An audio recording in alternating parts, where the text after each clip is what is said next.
Welcome back to another episode of TAAP. I'm Chad, I'm Michael. and today we're going to take a look at some handguns that we looked at previously. We're going to do a 200 round review on the Canik Meat and the Smith & Wesson M&P Shield. So we both took these to the range. We shot them. We I've- had a little bit of fun with it. Yeah. Now, I've put more rounds through both of these than you have, but you've put a Yep. decent amount as well. Magazines are empty, by the way. No rounds in the chamber. That's And on. then we'll just clear this one now just to show you. Nothing in there. All right, so let's talk about the Canik first. Because that one is the one we did the first review on. Yeah. So, reliability so far. When you pull the trigger, does it put lead down range? It does. And I guess the other things we should look at with that. Do you like the way it feels in your hand? What are your thoughts on it as far as it firing itself? So I like the feel of it. I do like the way it fits my hand. It shoots fairly nicely. A little snappy. Well, it's going to be short. It's short, so Yes, it's short. going to I don't like the people say, "Oh, that's too snappy." Well, you got a small Right. pistol. There's not Yeah, very that's much just barrel. Over a 3-inch barrel. Yeah, if you're getting a 3.5 or smaller barrel, it's going to be snappy. Right. I don't care who you are. You're not shooting a Desert Eagle out there. Right. Or a full-size 9 for that matter. That's true. I like the trigger pull. I really do like the trigger pull. Yeah, it's smooth. It's not heavy at all. It's a very smooth pull. You definitely know when you hit that wall, but then it doesn't take much to cross it, and it's got a quick reset to it also. That is true. Mag releases fairly nicely on it. Mm-hmm. I didn't have any problems releasing the mags.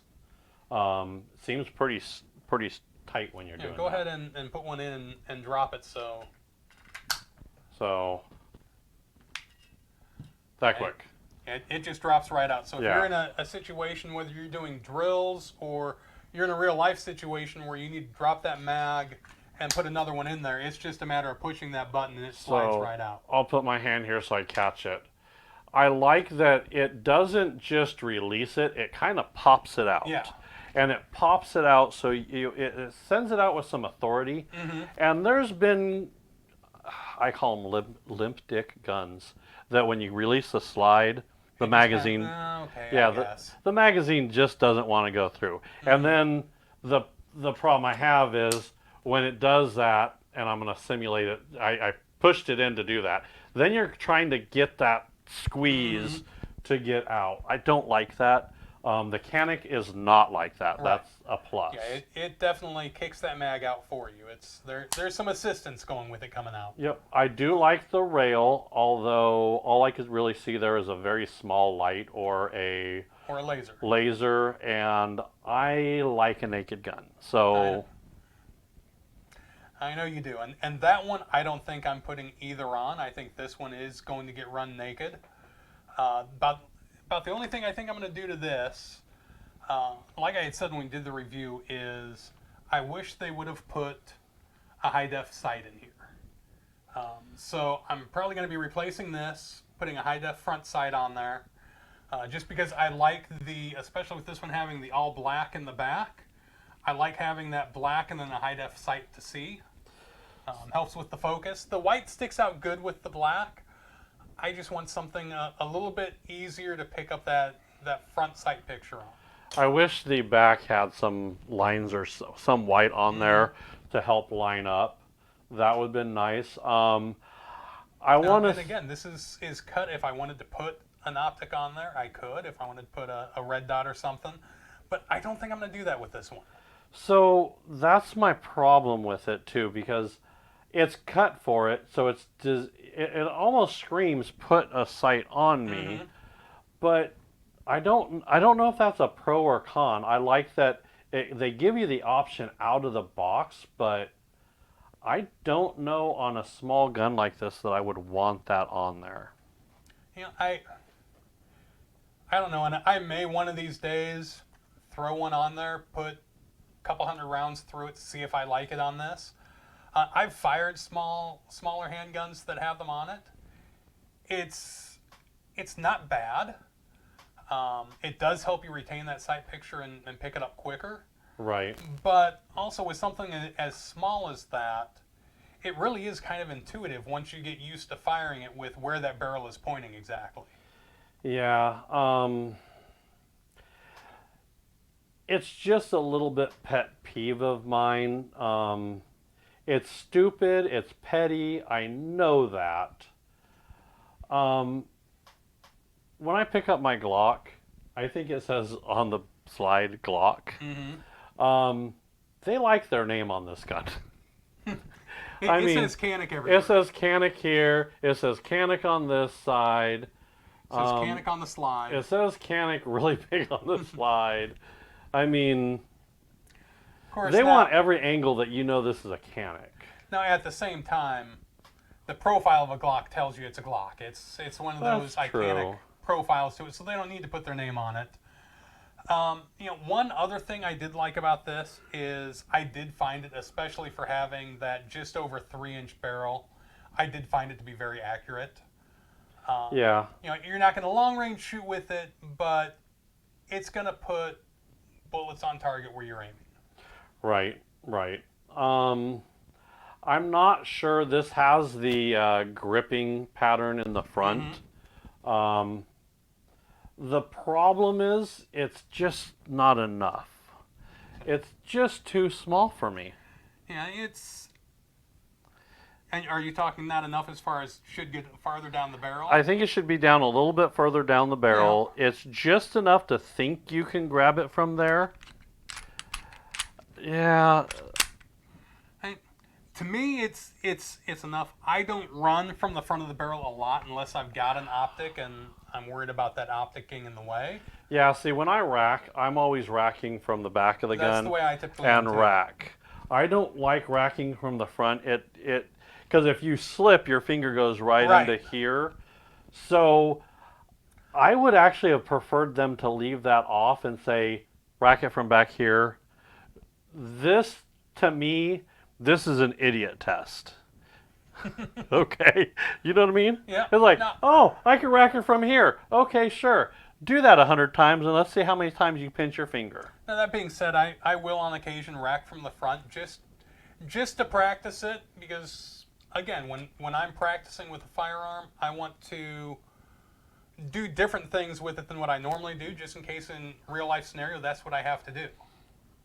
I could see practicing with it, but I wouldn't recommend it. Yeah, it's not my go-to way to rack most of them. Right. Now my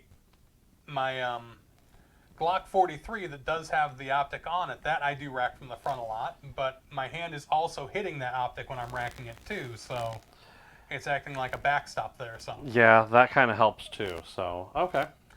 So now let's get into the elephant in the room that you don't know about, maybe. Yeah, that boy. There's one major concern that both of us have with this, and after doing some research, it's not just this one.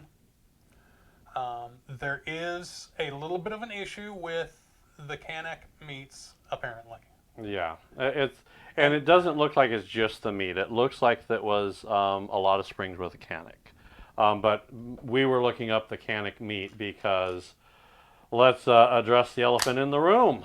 Well, before you do that, so this isn't something that will necessarily keep this from functioning right now. At this moment, it can still fire, yes. Is it something that eventually could cause failure to fire? Definitely. It's an issue that if you pull it and you pull the trigger, there is a potential that it will not fire at one point. Which is typically going to be at the time you pull the trigger after this happens. Yeah, so how many rounds do we have through this? 450. 450 rounds. That's not a lot of rounds. No. Now, the one good thing I will say is Canik knows about the issue from what we've found. Right. and they are assisting customers with the issue. They are fixing the issues. Now, I didn't see exactly if they were fixing it with just a new refurbished part or if it's a here's another one, hope you don't have the same problem. From what I found, it seems like they identified the issue and then had a replacement part manufactured to keep it from happening again. Okay. But without further ado, let's get into it so we can stop kind of beating around the bush about what the issue is. You ready? I am. Okay. Now, real quick, remember, Michael's going to take this apart in a moment. It's not a Glock. Yes, a clock. You remember that. Magazine's in, but it is cleared. There is no live rounds, okay? So generally when you get to the end of the magazine, everybody should know if you're handling guns what happens. And I'll explain the mechanism. In the magazine, and let's go to the front camera here, there's a little notch right here. That notch, when this slides all the way up, will engage a lock point to lock the slide back. Another notch. It's another notch, so notch fits into notch. Slot A into slot B, and you get a lock back. Okay? So, back onto the big boy, and this should lock back. It should pull it all the way back. So when you empty your magazine, it should lock into that position. So, It doesn't. that's a problem. And this is where me and Chad have a difference of opinion on here. I don't know that it's a difference of opinion as far as a difference in solution and a difference in caution. That's true. Because right now we both feel that this shouldn't be trusted to be carried in an everyday situation. Yeah, I would not carry this in an everyday situation as is. Now, like I said before, does it fire? Yes. The problem is it just doesn't lock into battery. Right. Which for someone like me isn't as much of a problem, because and I'm going to pull out the Smith & Wesson here, and it is clear as well, when I pop a new fresh mag in, I don't typically hit the release. I just finish racking it and drop it. Which you could do with that at this point. You could fully rack it and drop it.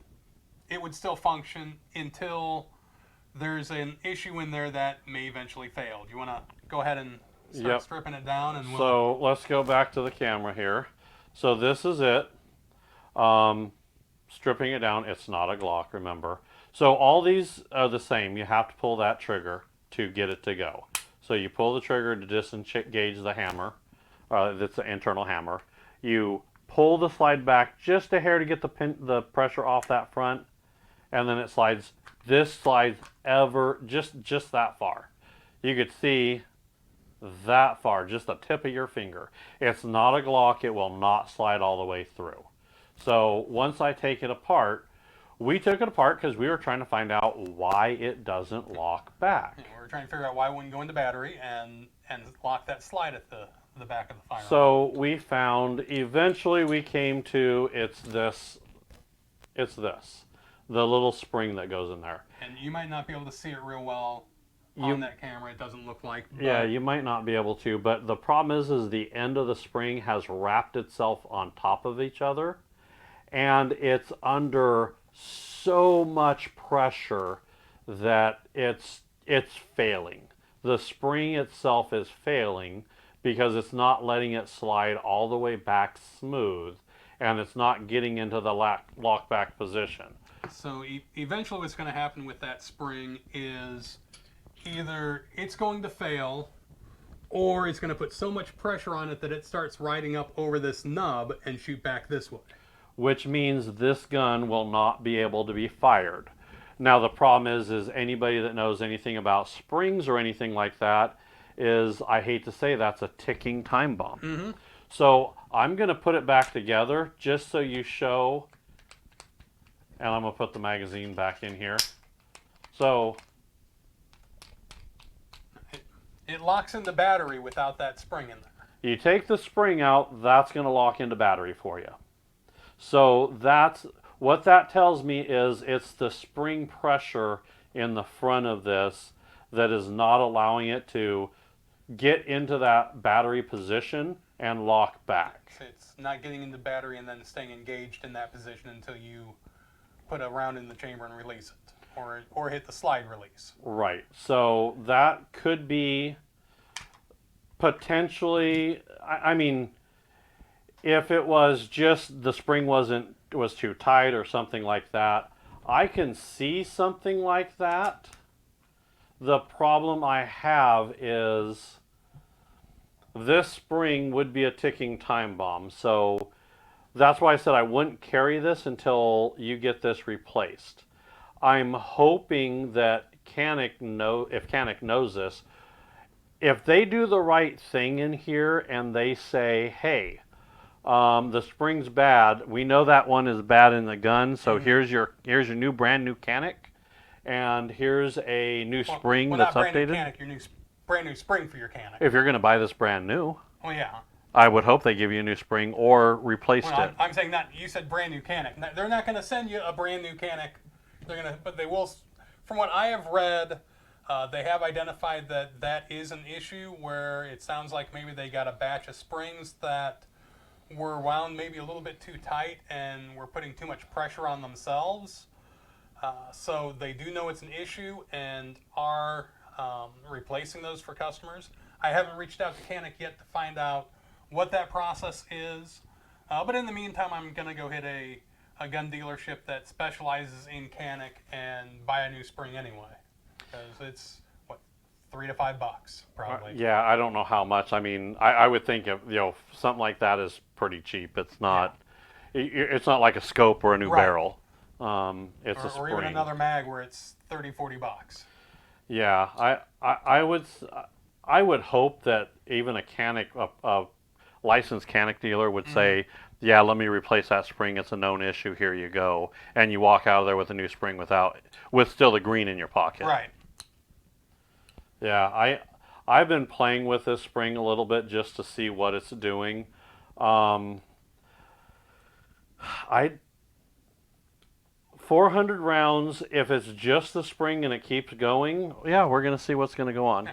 So we are going to revisit that once I get another spring. We're going to put the next 600 through it for the 1,000-round review. Come back and review it. And where Michael and I had a bit of a discussion is, he's more on the thought of, well, now maybe I don't trust the firearm as a whole. I'm more on the thought of looking at it as you go out and you buy a vehicle, doesn't matter who you buy it from, they have a recall. As long as it's not something like say the Ford Pinto where it may blow up if you back into something too hard. If it's something, brake pressure and you're not getting enough brake pressure and the vehicle may not stop. So you bring it in, they hook it up to their computers, do a little tweak here and there, replace a part or two, send you out, you're good to go, everything works fine. To me, I look at it kind of like that. Now, if the spring gets replaced and then we find that something else is happening, well, then we might have to start looking into things deeper. Even with it together, there's pressure under that spring as is. Mm-hmm. That spring is flexing a little bit because it's right. Always going to be under pressure. My problem is as long as it's under pressure, is it a possibility that that spring will unravel or get caught? And when you pull the trigger, can that cause a backfire? I don't know. But again, that's why it's not being used until I get a new spring for it. That's your Pinto blowing up on you. But with Canik having identified it as an issue, it also sounds like they got springs that don't have as much tension on, what I read is that the spring that's in there, it's getting too much tension put on it, which is what's causing that. So new springs, hopefully it works like a charm again. I will tell everyone that before we even started looking up to see if other people had issues with it, we sat here for 45 minutes to an hour, taking it apart, putting it back together, looking at it, checking to see if something was bent, checking to see if maybe it wasn't lined up and engaging correctly. Yeah, we double checked everything just to make sure there was nothing rubbing, nothing bent, nothing wrong. And we couldn't figure out anything as far as the mechanics go. It looked like it was going pretty far back. Right. And even when we looked up and saw that people said there were a spring issue, we pulled it out and looked at it. And until we really looked at it close, we looked at it and said, well, no, the spring looks good. Yeah, they said it was bent, and it didn't look bent. The problem is the end kind of flipped over on its side, and it's so small and so hard to see that unless you actually look at it under a magnifying glass. Well, and rather than saying bent, I would say that it's coiling up on itself. Because bent, I think Yeah. there's an angle in there. Yeah, it's just wrapping up on itself. You're 100% right, because like that's not bent. That's that's not coiling a up on bent. It's itself. coiling. Yeah. So I think they used the wrong word. Right. Because they said, oh yeah, the coil's bent. I pulled out, and we were looking at it like, does that look bent? And we're looking at all sorts of different angles, saying no, it's got some pressure on it, so it's bulging a little bit here and there, but it's not bent. Right. So I think bent was a bad word. It's coiling up on the backside. The spring is too tense, and it's kind of folding up on itself. I guess the best way I could explain it is anybody has ever played with a slinky and got the coils caught on each other? Right. That's what's happening. Mm-hmm. Exactly. Okay. So, and again, I hope that a new spring fixes the issue. Don't run into any others over the next 600 plus rounds, because I do enjoy firing this. This one's going to go on the back burner until that issue gets fixed. It's getting shelved until that's fixed, which hopefully is going to be this weekend. I like I'm a big firm believer on safety. In fact, I like to be over safe, and that's why I would say, could you carry it and could it still work? Yes. Is there a possibility that it won't fire and you'll draw attention to yourself in a bad situation? Yes. Could it be where that spring finally just coils up and like locks everything up, bunches it up, you go to pull the trigger, and it backfires and blows up in your hand? Could it cause a catastrophic failure? Possibly. Do I think there's a big chance of that happening? No, but do I want to take that chance? No. Which that's why when we did find that issue, first thing I said is, okay, that's getting shelved until we get a new spring. Yep. This was since within a day or two after I got this, and you've seen me carrying it. This was my EDC. Right. No longer, at least until that spring is replaced and fixed. The jury's going to be out until we fix the problem. Right. Okay. Yeah, I'm not going to give it a don't consider it. I'm not going to give it a you have to go out and get this. I'm going to give it a not yet graded. It's an incomplete. I like the fact that we were able to look it up and find the issue. So, all right. Okay, so we're going to take this one off the table, and it's going to go into storage. I was wondering if you were able to get it in there. Sometimes it's tight. We always like a tight girl, right? Yeah. So the other one that we looked at here recently, which was another of my recent pickups, is this little beauty here, the Smith & Wesson M&P Shield EZ. Now this doesn't have as many rounds through it, which it's going to catch up, especially since the Canik's going to be down for a little bit. So let's throw that on the other camera there. There she is. Now that has 200 rounds through it. Smith & Wesson Shield 9mm, right? Yep, and this one, I intentionally got the EZ model, which means that slide goes back easier, which one of the things we talked about that is that'd be good for someone who's older or maybe a little bit more arthritic. It does slide easy. It does. God, the name is there. They don't have the stupid. They don't have the stupid grips up front. Here's the problem. That one slides so easy you can grab it from the front and rack it. I know. Here's the problem. The Canik has the stupid grips, but there's not enough grip to get there. This doesn't have it, but there's plenty of grip to get up there. This is where those should be on. Listen, guys, get your shit together. Smith & Wesson, take a page out of Canik's book and put some grip texture up there. All right, so I guess what do you like about this one? So, the likes. One, it is very easy to handle in that, you and I don't have to worry about it, but if you're an older person or someone with bad hands, which I'm going to be there soon, it's easy to rack. Okay. There is, let's go from the back here. 2 fingers, my finger and my thumb, I can rack that all day. Well, let's test it. I'm gonna go. Yeah, I mean I could 2-finger rack it. Here's the test right here. Now you can push the front and push it out of battery and I rack could it. just thumb it. Yeah, that's even with 1 finger. I can push that. So I Okay. like that. I like that it does have some safety features built into it. So if you're someone that is newer to firearms, you have this little grip safety, which we'll come back to. But you have that, which if that's not depressed, you're not firing. So little things like that. I like that it has the built-in laser. The built-in laser to me takes a lot of that guesswork out in a stressful situation. Wherever that dot is, that's where there's going to be a hole. So the other thing I like is I like that it has this little dovetail, this little tail in the back, because when you slide it, it makes it flush. flat. It's flush there. It's a stupid little pet peeve of mine, but I like that it's flat. I like that feeling. I also. Yep, that's the other thing I was going to mention. It's got that nice smooth release. I do like the texture here. It is there, but it's not too much and overly aggressive. The one thing I would like to have seen is for them to put a little texture right here.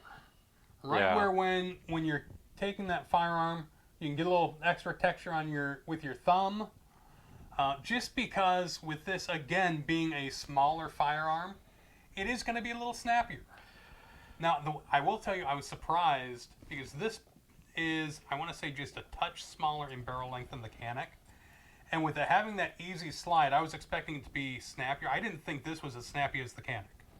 I want to say I don't think it was either. You touched on this because the magazines have these little notches that help you slide. Right. Learning how to use those are key. But do you know how many times I've gone to the range and I forgot my little speed loader and then the minute you realize that, you're like, yep, my thumbs are going to be hurting. I loved your thumb, but we're gonna pay for this. Which one am I going to sacrifice? Yeah, that's what you have to look at. This solves the problem. I like that it has that. You just slide that down. It's great. So anything I missed that you really liked about it? I will tell you, I thought that this little nub in the front was going to be a problem, and it's non-existent. I didn't either. So and I will tell you, I did notice it, but I didn't notice it. I will tell you, it got right in there in my finger, and it's because it's rubber. It was actually pretty soft. So so when you squeezed it, it cushioned you a little bit. Right. It's like a little pillow right there. I was worried about that. I really was. Yeah. Yeah, because we both thought that may get irritating after a little while. Yeah. No, actually, it didn't irritate me at all. In fact, when I'm like, oh yeah, I have that thing. I'm like, you know what? That's actually pretty comfortable there. That's it. It's just because it just squeezes down and it just gives you like a little airbag there for it. Right.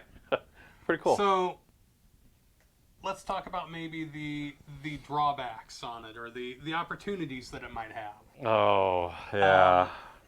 For me, again, I'm going to go to the sights, and here you can see, hopefully, that it's not focusing on it. Let's go to the table camera here. And you can see we've got 2 whites in the front and a white down there at the end of the barrel. I am not a big fan of 3 white. So this one, again, is probably going to get that front sight replaced with something that is high definition. And see, that's where our opinion is different. The Canik doesn't have any white on the back.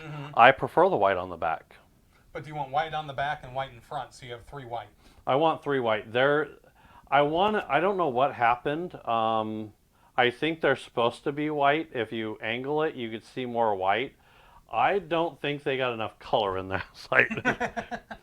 I would take a Well, little. those rears may be replaced as well, so I'd take a little paint and I would paint in there. yeah. A And you could always do that little too. modeling paint. You get a little white paint in there. You can do it. It won't harm anything. It's not going to do anything. That would be the only thing that I'd see with the sights. But I want to address the elephant in the room. Which is going to be this piece I'm taking it that you're talking about? Yeah. Well. Right here. Yep. So it's great for a safety, but we both had the same problem with it. it's a wonderful safety. I like that. I know 1911s have that same kind of deal. It's you have to push it to fire it. The problem with it is you had to really engage the shit out of it to fire it.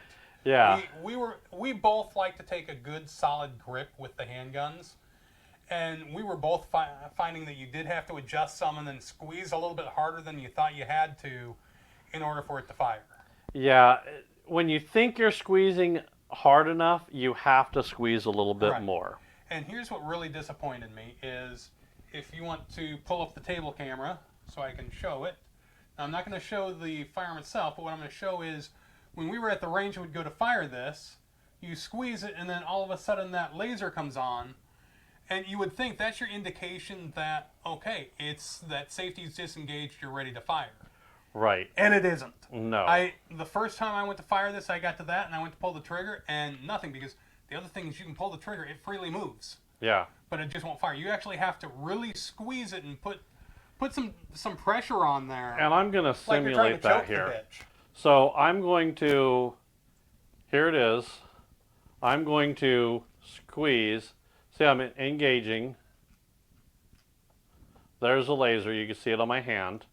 So the laser's on, and I'm going to move my hand because I know it's unloaded. However, I don't like to put something in front of it. Right. I like my fingers and toes. So I had to squeeze to get that trigger. And it's just when you squeeze it, it doesn't, I don't know, and we'll go back to the big camera. I don't know if it's the thickness of the handle that's causing that or what. Yeah, I don't either. To me, but I can squeeze. Now I'm looking at the laser down here. It's not clicking. Now I'm squeezing. Now I'm clicking. I think the easy slide is great for new users. That is not. That if you've got arthritic hands, you're not going to want to squeeze that after a while. And to me, I really think that once that laser is engaged, that should also turn off the safety, because it gives you a false feeling of, okay, I'm ready to fire. Either it once that laser engages and you can move the trigger, it's ready to fire, or until you have that fully engaged the way that it wants to be, you can't pull the trigger. One of the two. Pick one. So also I've noticed that the laser doesn't always go on. That's it. Is it? I think it may have been with how you were pushing it in hard like that. If you push it in really hard, like you're jamming on it, it won't go on. Now, if you take it in your hand and you squeeze it into your grip, I've never had it not go on. Okay. But we've also had it where we do that, the laser comes on, and no bang bang. Right, and that's because that isn't fully engaged on the back. Like I said, give me one of two. Either give me the laser comes on, but it's not fully engaged and I can't squeeze that trigger. It gives me a hard lock on it. Yeah. Or give me the laser fully engages and that safety is fully turned off at that point. Yeah, that is a, now is that, well, the problem is if you grab this and someone breaks in the house in the middle of the night, wakes you up out of a dead sleep, and you grab that, are you going to think, oh, I've squeezed the shit out of this? That's the problem. That's my problem. You're an 85-year-old woman and you've got it in your purse and someone comes up to mug you and you grab it. Are you going to think, oh, I have to squeeze the shit out of this? That's where my big problem with this piece of firearm lands. I agree, because when you have to pull a firearm and in a situation that I hope none of us are ever in, when you pull this, seconds count. Not just seconds, milliseconds. Yeah, milliseconds. Yeah, but you don't want anything that when you pull that, do I have to squeeze? This is why I also don't recommend regular people get more than one firearm, because if they have two different firearms that are two different models that shoot two different ways, this you have to remember: does this shoot this way? Does this shoot that way? Right. We're a little bit different. We're what you would call enthusiasts, borderline fanatics, but yeah, I'm a collector, thank okay, you. collector. If you want to be called a collector, and if it makes you feel better, I'll be called the nut. So yeah, that is my big issue with this. Now again, it's only got 200 rounds through it. With this one, we each did put 50 through it, and then I put another 100 through it yesterday.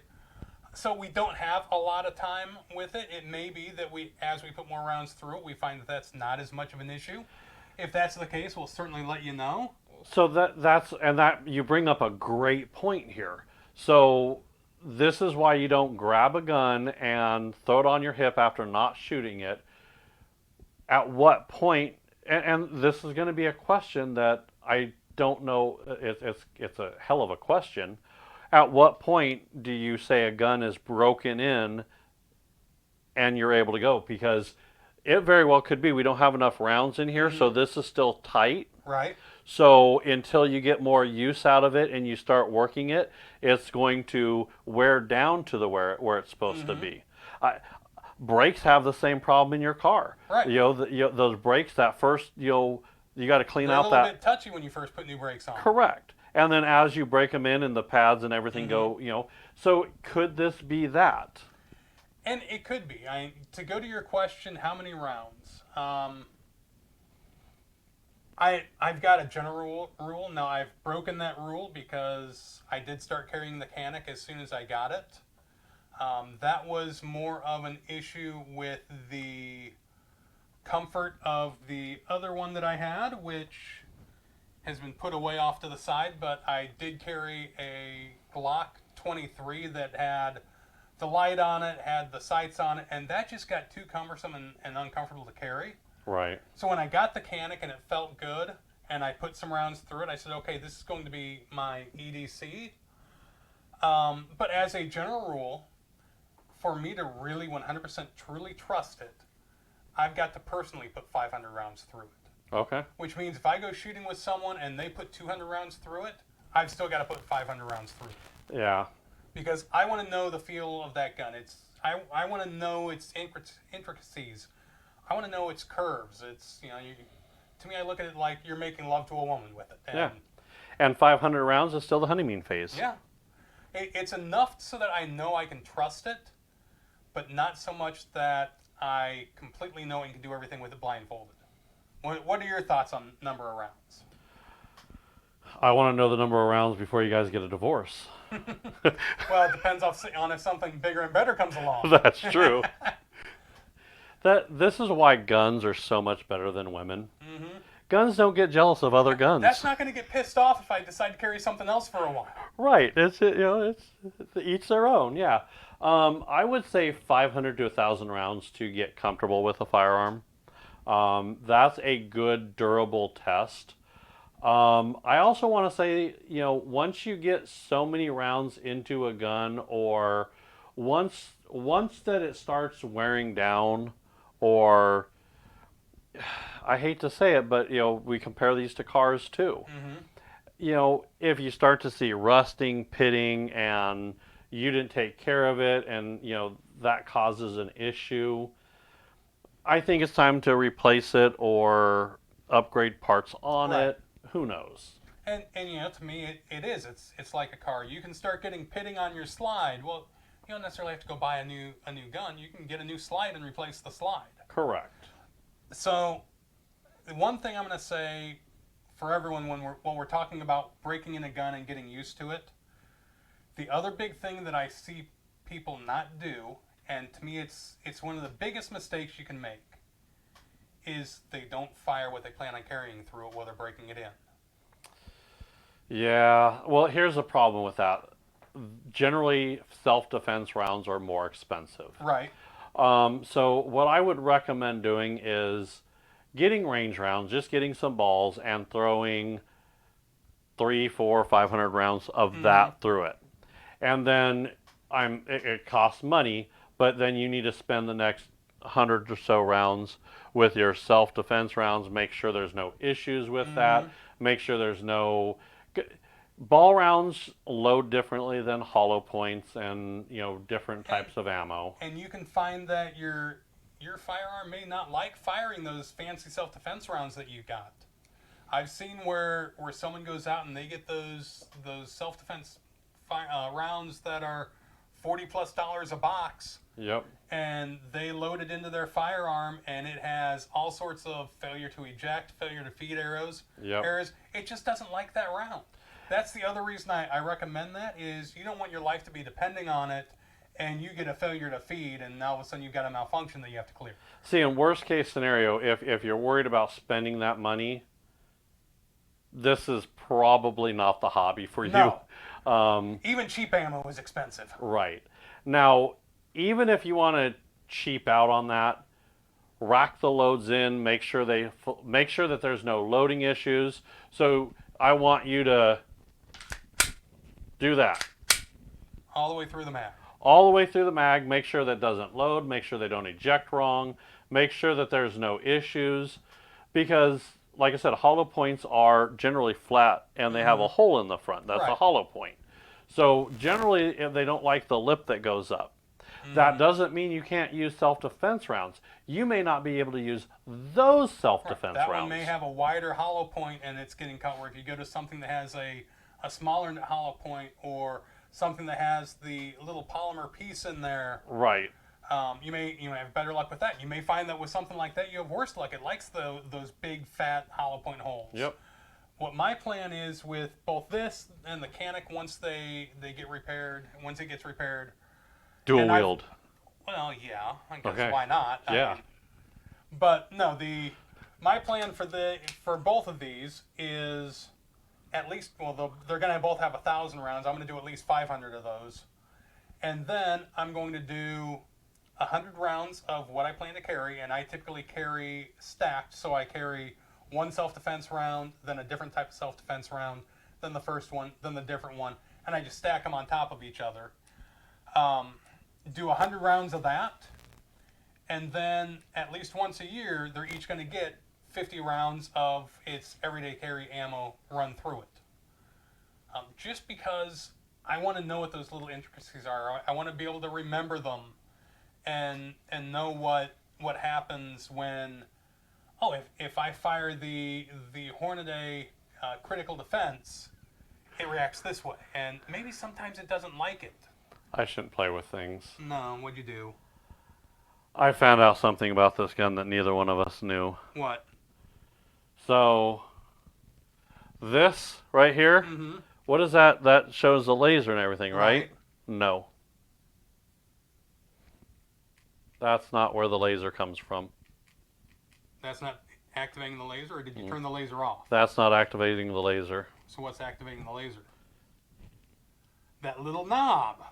Ah!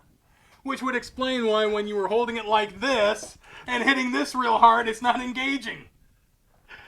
So we're constantly learning things here. And that would make sense as to why it's part of the trigger guard and this whole section wraps around down there. And there's that piece that we now know you do not want to take off.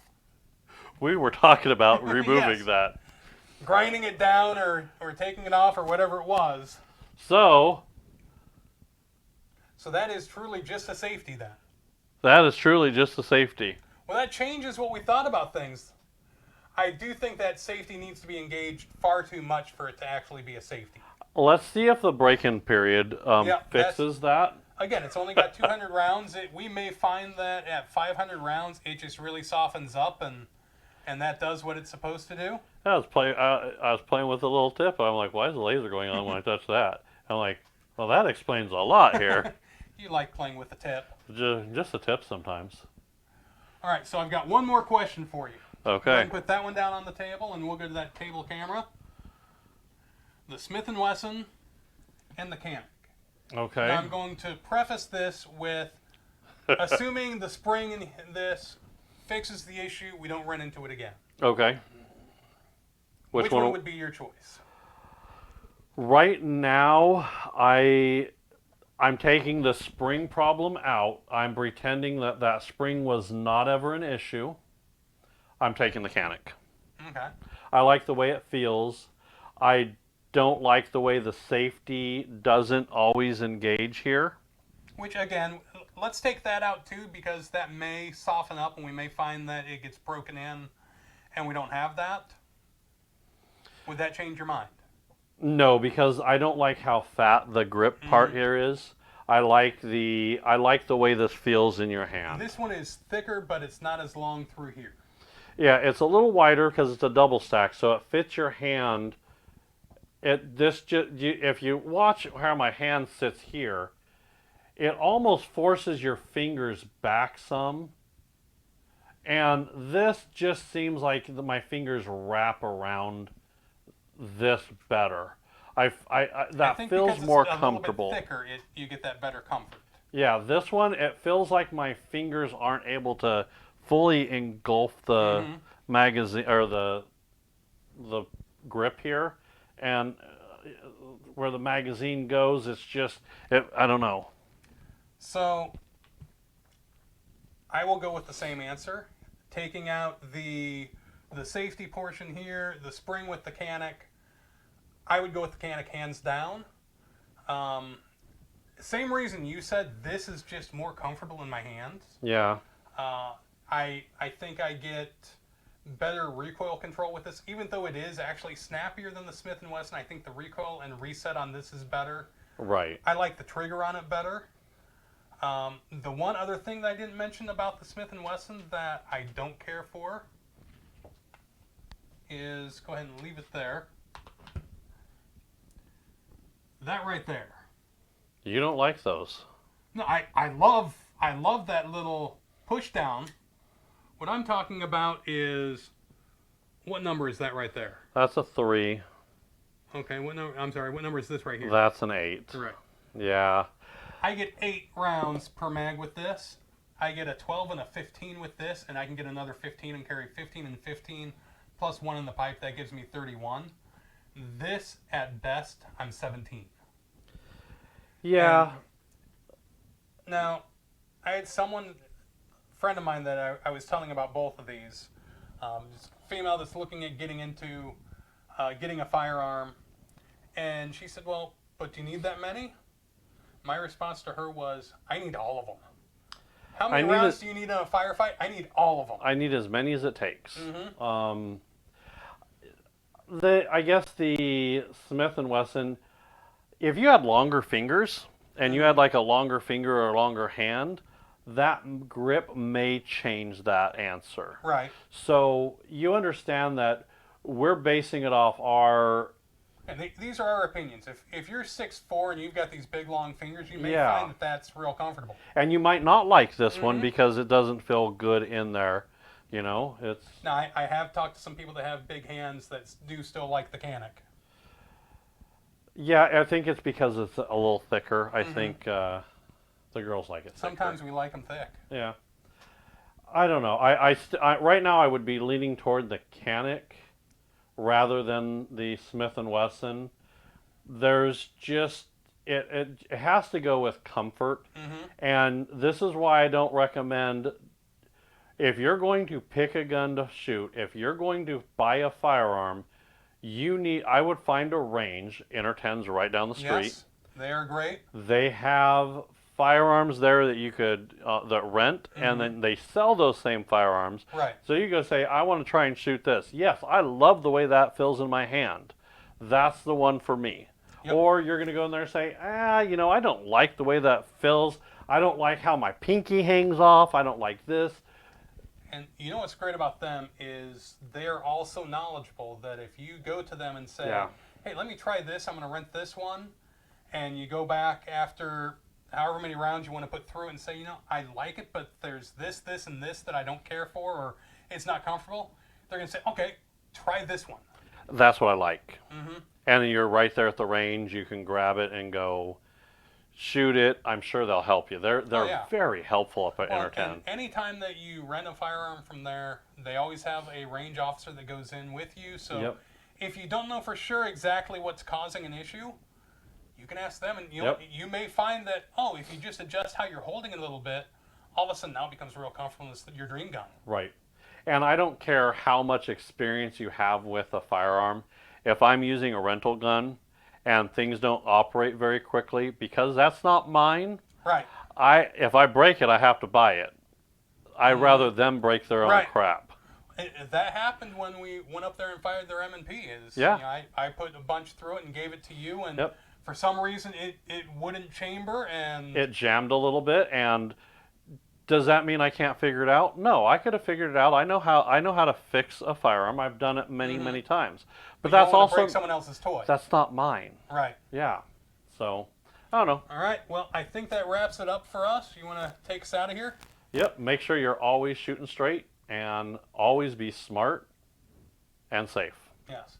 And there's no cleaning. There's no cleaning because they don't have 1,000 through them yet. Yep. At 1,000, someone Yeah, I don't want to be win that one. All right. Have a good one, everyone.